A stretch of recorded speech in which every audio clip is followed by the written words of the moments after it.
Évangile de Jésus-Christ selon saint Jean.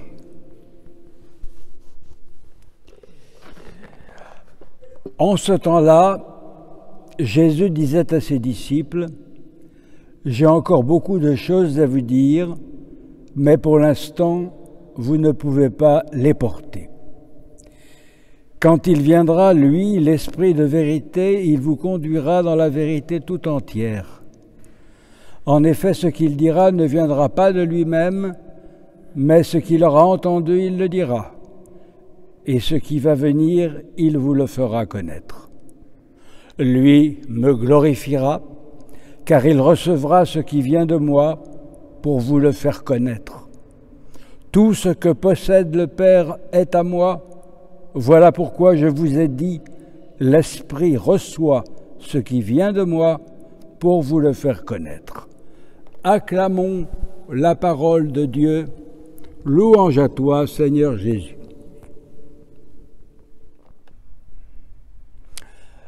Avant d'essayer de n'expliquer que les vérités principales du texte très riche que nous venons de lire, je veux rappeler avec force que le mystère de la Trinité doit être approché au plus près si l'on veut comprendre le christianisme et le recevoir comme la révélation du vrai Dieu.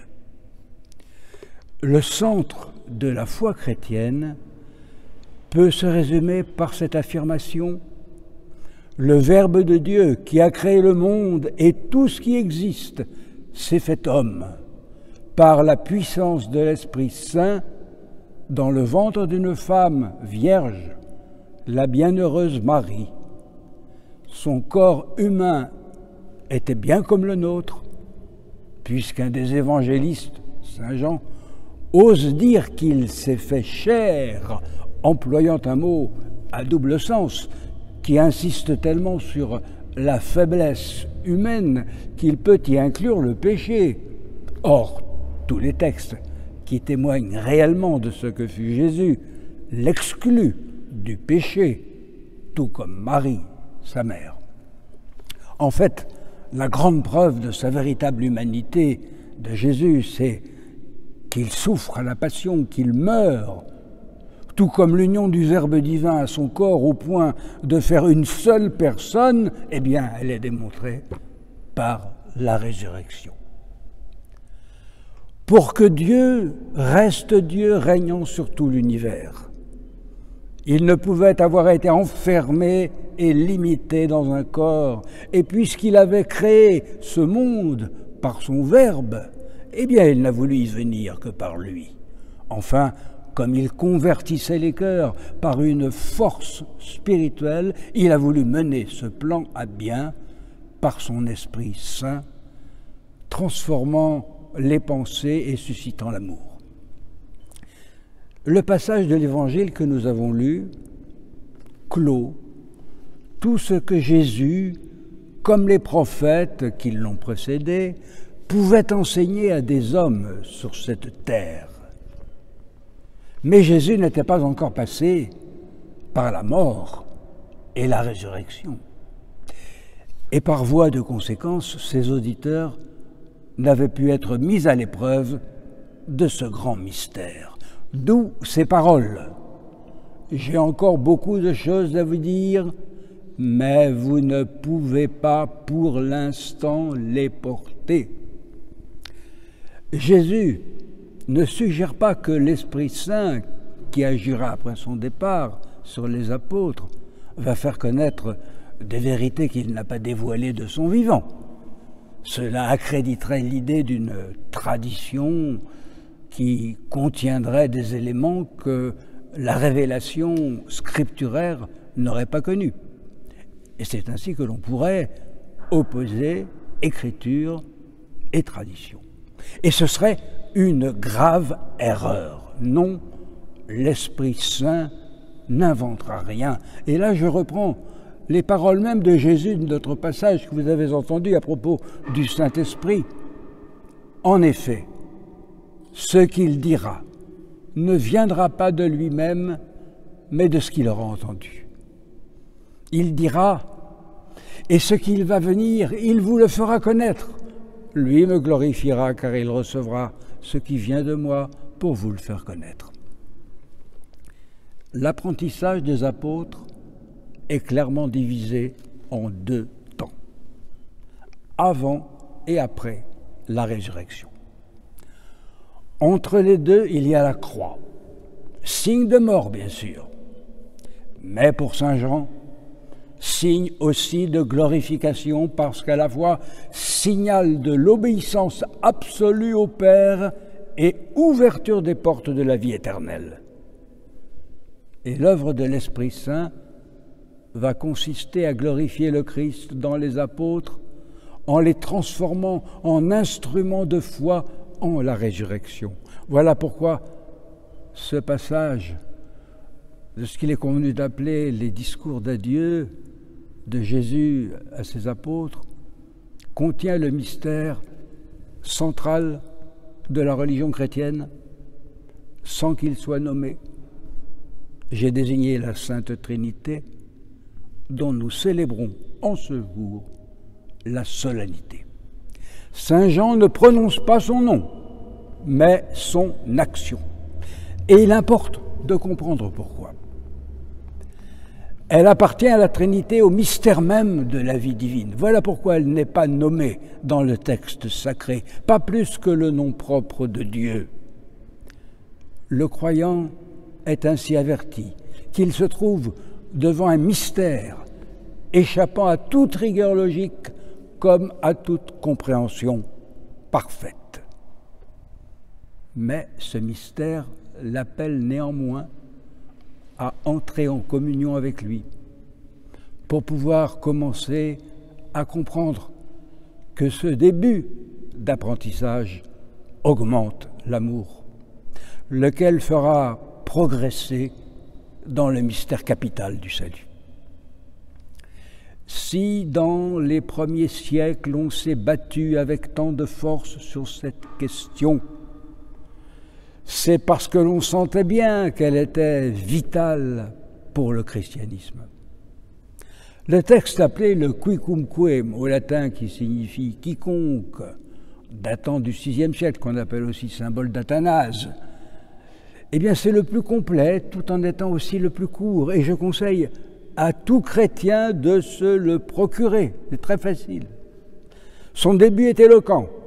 Quiconque veut être sauvé doit avant tout tenir la foi catholique. Celui qui ne la garde pas entière et inviolée périra sans doute pour l'éternité. Or, la foi catholique, la voici. Nous adorons un seul Dieu en trois personnes et la Trinité dans l'unité, sans confondre les personnes ni diviser la substance. J'arrête la citation. Parce que ces simples mots, voyez-vous, justifient les discussions qui existaient dans l'Église sur la personne du Christ, sur la manière dont il était né. Autrement dit, les autres choses que les apôtres ne peuvent porter, annoncées par Jésus dans notre Évangile. Car il va falloir les faire approcher de cette vérité inouïe. Cet homme, ce Jésus, était aussi Dieu. Et ils verront vite que sans la puissance du Saint-Esprit, ils ne peuvent y croire. Sans le Saint-Esprit, tous les hommes sont des Caïphes et des Ponce Pilate incrédules. Et si le jour de la Pentecôte, Pierre réussit à convaincre 3000 hommes, c'est parce que le Saint-Esprit agissait en lui et dans ses auditeurs avec une force divine. Autrement dit que ce Saint-Esprit était lui-même Dieu. Et pourtant, il n'y a qu'un seul Dieu.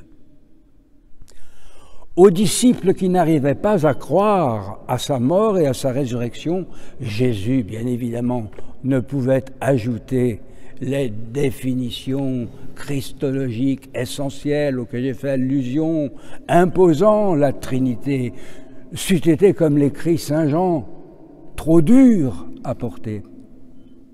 Mais avec l'Église naissante, fondé par le grand discours de Pierre, tout inspiré de l'Esprit Saint, toute la vérité catholique peut commencer à apparaître dans sa splendeur de vérité.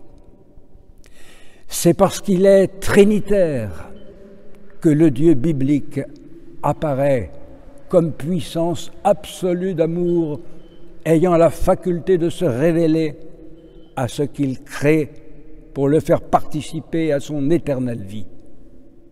Il incarne son Verbe en un homme Jésus, sans cesser d'emplir les cieux, et par la force de son Esprit Saint, il permet à ceux qu'il veut sauver de pénétrer suffisamment le mystère de cette incarnation pour se préparer, en témoignant, à la sanctification éternelle.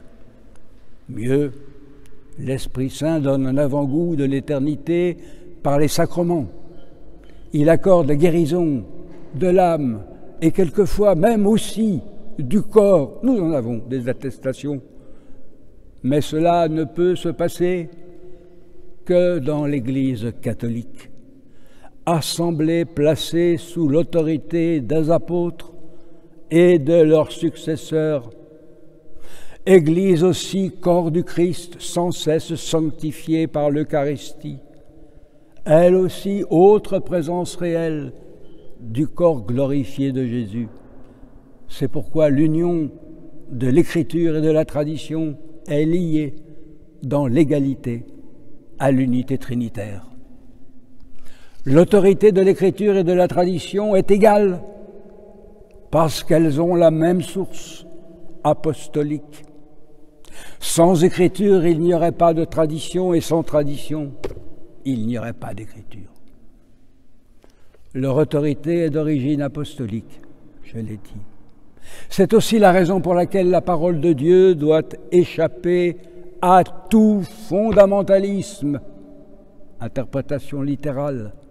Celle-ci se trouve effectivement comme écriture sainte dans la Bible, mais ne pouvant être enfermée dans des mots humains, elle requiert toujours l'interprétation apostolique, sa source, en l'occurrence celle des légitimes successeurs des apôtres, sous la direction du magistère infaillible du successeur de Pierre, le pape. En changeant le nom du disciple Simon en Pierre, pour en faire le roc de fondation de son Église, Jésus a transformé son être et lui a conféré le don d'exactitude et de sûreté de jugement pour la construction spirituelle de l'édifice Église. Cette édification se fait avec la parole de Dieu, audible par la prédication de l'Écriture sainte et aussi par la parole visible, par la célébration des sacrements.